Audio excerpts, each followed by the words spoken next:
Hello everyone, आज हम लोग क्लास 11th के लिए वर्गीकरण चैप्टर को पढ़ रहे हैं। वर्गीकरण चैप्टर में आज हमारे पास है टॉपिक एम्फीबिया और रेप्टिलिया। ये दोनों के क्लासिफिकेशन को देखेंगे, इसके मुख्य कैरेक्टरिस्टिक को देखेंगे, इसके मुख्य विशेषताओं को देखेंगे, ये क्या कुछ कर सकता है इसके बारे में हम लोग जानेंगे, इसके कितने सारे लक्षण है। तो इसमें सबसे पहला एम्फीबिया जो है वह शब्द को देखे, यह ग्रीक शब्दों के मेल से बना है। एम्फी का मतलब होता है बोथ और बायोस का मतलब होता है लाइफ।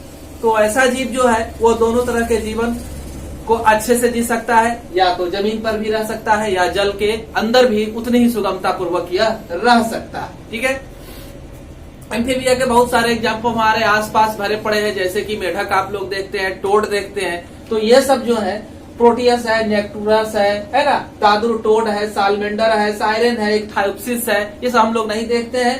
तो ये सब जो है हमारे एम्फीबिया समुदाय में उभयचर श्रेणी में आते हैं। विशेषताएं क्या है कि इस तरह के जीव जो होते हैं वो अनियत तापी होते हैं, उनके शरीर का तापक्रम निश्चित नहीं रहता है, समयानुसार बदलता रहता है, मौसम के अनुसार उनका शरीर का तापक्रम भी बदल जाता है। इसके लिए कोल्ड ब्लडेड या पोइकिलोथर्म शब्द को यूज किया जाता है।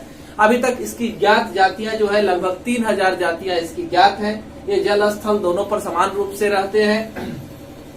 इनके शरीर पर किसी भी तरह का स्केल, हेयर और फीदर्स जो है ना, नहीं पाया जाता है, एब्सेंट होता है। सल्क, बाल और पंख जैसी रचनाएं इनके शरीर पर अनुपस्थित होती है। त्वचा ज्यादा ग्लैंडुलर होती है, ग्रंथिमय होती है, इसके कारण यह काफी चिकनी बनी रहती है हमेशा के लिए। और अगर अपेंडेजेज की बात करें तो इनमें 2 जोड़े अपेंडेजेज होते हैं और इनमें 5 उंगलियां होती है। ये पेंटाडेक्टाइल्स होते हैं, 5 उंगलियों को रखने वाले जीव होते हैं। बहुत सारे जीव ये पानी के अंदर अगर रहते हैं तो श्वसन के लिए वयस्क है ना, तो वयस्क जो है वो श्वसन के लिए किसका, अपने चमड़ी का इस्तेमाल करते हैं। चमड़ी के द्वारा जो है विस्तृत ऑक्सीजन इनके शरीर के अंदर पहुंचता है, स्किन के द्वारा अंदर पहुंचता है। तो यानी कि उस कंडीशन में इनमें त्वचीय श्वसन होता है। और अगर यह जमीन पर होते हैं है ना,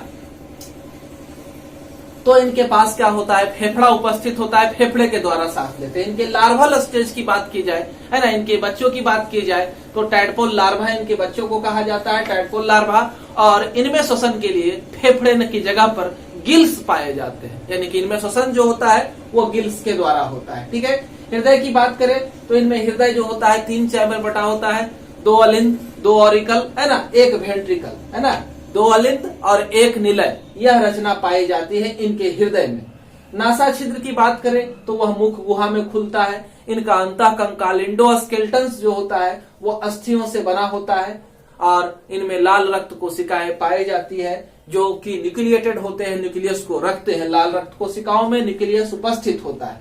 लार्वा में अब और दूसरे जीवों की बात अगर करें, जैसे स्तनधारी है तो स्तनधारी के लाल रक्त कोशिकाओं के में केंद्रक अनुपस्थित होता है, लेकिन यहाँ पर उभयचर में केंद्रक उपस्थित होता है लाल रक्त कोशिकाओं में। उसके बाद है मलाशय और मूत्र जनन वाहिनी, तीनों चीज है ना, रेक्टम और यूरोजेनाइटल सिस्टम जो है, यूरोजेनाइटल डक्ट जो है, वो तीनों जो है एक कॉमन ओपनिंग में खुलते हैं, जिसे क्या कहा जाता है, क्लोएका कहा जाता है। तीनों कॉमन है और एक ही रास्ते से सारा चीज का निष्कासन होता है। निषेचन की बात करें तो इस तरह के जीवों में बाह्य निषेचन होता है ना, नर और मादा युग्मक जो है शरीर से बाहर मिलते हैं, इसलिए इसे एक्सटर्नल फर्टिलाइजेशन, बाह्य निषेचन कहते हैं। अधिकांश जीवों में परिवर्तन काल में लार्वा का निर्माण जरूर होता है। याद रखेंगे, इसके लार्वा को क्या कहा जाता है, टैडपोल लार्वा कहते हैं। उदाहरण पहले भी बोला जा चुका है, प्रोटियस, नेक्टुरस, मेढक, दादुर टोड है, सालमेंडर, साइरेन, इक्थायोप्सिस, ये सारे इसके उदाहरण से। अब हम लोग अगले वर्गीकरण के अगले टॉपिक रेप्टिलिया है ना, सरीसृप वर्ग में जाते हैं। रेप्टिलिया का वर्ड है, इसका ग्रीक शब्द रिपेयर है ना, रिप्री का मतलब होता है टू क्रॉल, रेग कर चलने वाले जीव इस श्रेणी में आती है। विशेषताएं क्या है, तो मुख्यतः यह स्थल पर निवास करते हैं। इसकी कुछ प्रजातियां जो है जल के अंदर भी रहती है ना, एक्वेटिक हैबिटेट में भी रहती है। इनमें बाह्य कर्ण है ना, पिन्ना जो है वो अब्सेंट होता है, पिन्नल पोर्स जो है ना, ये छिद्र जो है कान का वो अब्सेंट होता है। यहाँ पर एक चीज उपस्थित होता है जिसे क्या कहते हैं, टिम्पाइनम, टिम्पाइनम की उपस्थिति इसमें होती है ना, वो वाइब्रेशन को कलेक्ट करके शरीर के अंदर भेजता है, यानी कि प्लेट एक झिल्ली जैसी रचना कान की जगह पर पाई जाती है। रेख कर चलते हैं। इनके भी शरीर का तापक्रम निश्चित नहीं होता है, वातावरण के अनुसार इनके शरीर का तापक्रम भी बदल जाता है, अनियत तापी होते हैं। त्वचा पर एपिडर्मल हॉर्नी स्केल्स पाए जाते हैं, है ना। माना त्वचा रुखड़ी होती है क्योंकि कोई भी ग्रंथियां नहीं पाई जाती है इनके त्वचा के ऊपर। अंतःकंकाल अस्थियों से बना हुआ होती है ना। खोपड़ी में क्या होता है कि हमारा पूरा सर जो है हिलता है, यहाँ पर 2 ठो ऑक्सीपिटल कॉन्डाइल होते हैं हम लोगों में, लेकिन इसमें क्या है, एक ऑक्सीपिटल कॉन्डाइल होता है हमारे इसके गर्दन के मूवमेंट के लिए, ये सर के मूवमेंट के लिए। उसके बाद है गिल्स, इसके विकास की प्रारंभिक अवस्था में पाया जाता है, लेकिन जैसे ही वयस्क होता है फेफड़े के द्वारा इनमें शोषण होता है।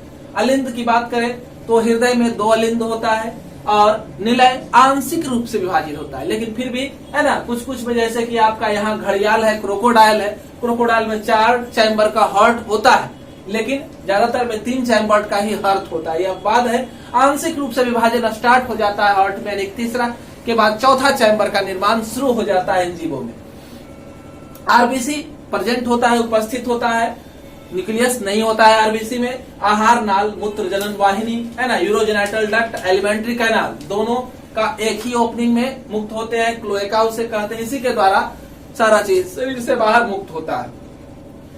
निषेचन की बात करें तो अंतः निषेचन इनके जीवों में होता है। चैनल को आपने अगर सब्सक्राइब नहीं किया है, चैनल को सब्सक्राइब करेंगे, और वीडियो अगर पसंद आ रहा है तो आप लाइक बटन जरूर दबाएंगे। सब्सक्राइब करने से आपको हमारे वीडियो के नोटिफिकेशन लगातार मिलते रहेंगे, जैसे जैसे अपलोड होगा आप तक वीडियो आसानी से पहुंचता जाएगा। इनके अंतः निषेचन होता है। अंतः निषेचन के बाद क्या होता है, ये एग ले करते हैं, एग लेइंग है, ओविपेरस ऑर्गेनिज्म है, और बड़े साइज के अंडे का निर्माण करते हैं जो कैल्केरियस सेल से कवर्ड होता है अंडा इनका। लार्वा इनमें नहीं पाया जाता है। इसके समुदाय के जीवों का उदाहरण है कश्यप, है ना, कछुआ, तो एक टॉर्टवाइज हुआ, दूसरा टर्टल हुआ, स्फेनोडॉन है, घरेलू छिपकली, वाल lizard, house lizard, garden lizard, नाजा, करैत, अजगर, मगरमच्छ, घड़ियाल, एलिगेटर्स, है ना। जितने सांप की प्रजातियां हैं सब इसी में आती है। इसके अलावा और नाम यहाँ पर दे दिया गया है। धन्यवाद, हमारे चैनल से जुड़े रहें और हमारे वीडियो का आनंद उठाते रहें।